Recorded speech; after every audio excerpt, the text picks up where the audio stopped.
Well, Marko Kepi is the president of Albanian Roots. That's a non-profit organisation based in New York, and he joins us now. Welcome to the programme.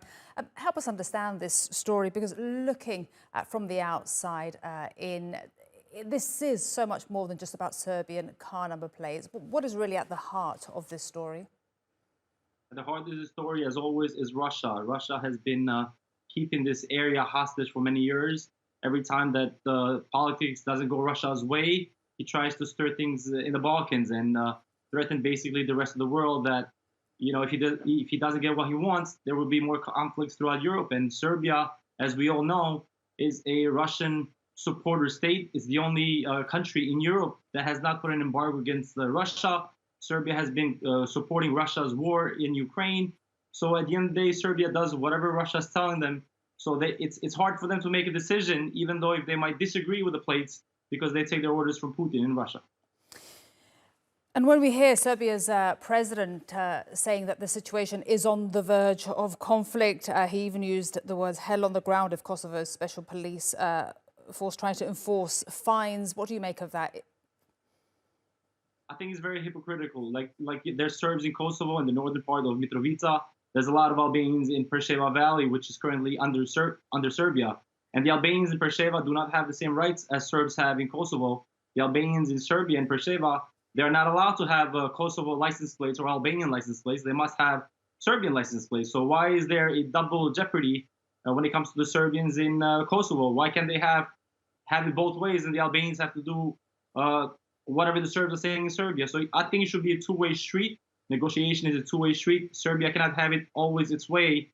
The Serbs living in Kosovo, they're citizens of Kosovo, and they must have license plates that says Kosovo. In America, for example, I'll give you a very quick example. The state of Connecticut, if you're a New York driver and you have a car with New York license plates, and the ticket enforcement agency spots your car in 30 days in the state of Connecticut, you're given issued a ticket that you must change your plates to Connecticut plates, because to them, that states that you are not living in New York, you're living in Connecticut.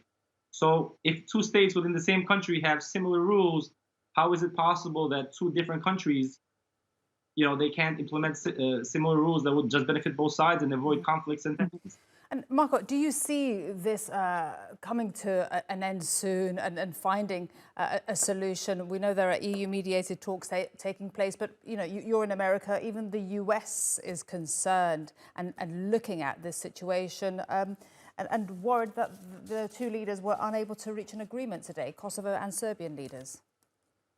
So I think it's gonna take a lot more than 48 hours. This has been an issue that's been going on for years. Even during the summer, for example, they gave a deadline, and then the U.S. Embassy stepped in and they asked to push it another month. And Kosovo elected officials did that. And now, again, we're at the same point. They gave a deadline, and the United States asked to push it. And Kosovo, again, is complying with the Western world and trying to avoid a conflict by keep pushing the deadlines. But how much more can they push? Eventually, there has to be an end to this, and Serbia has to agree that Kosovo is an independent country, and they cannot force another country to abide by their rules. Just like Kosovo doesn't force Serbian citizens to change their rules.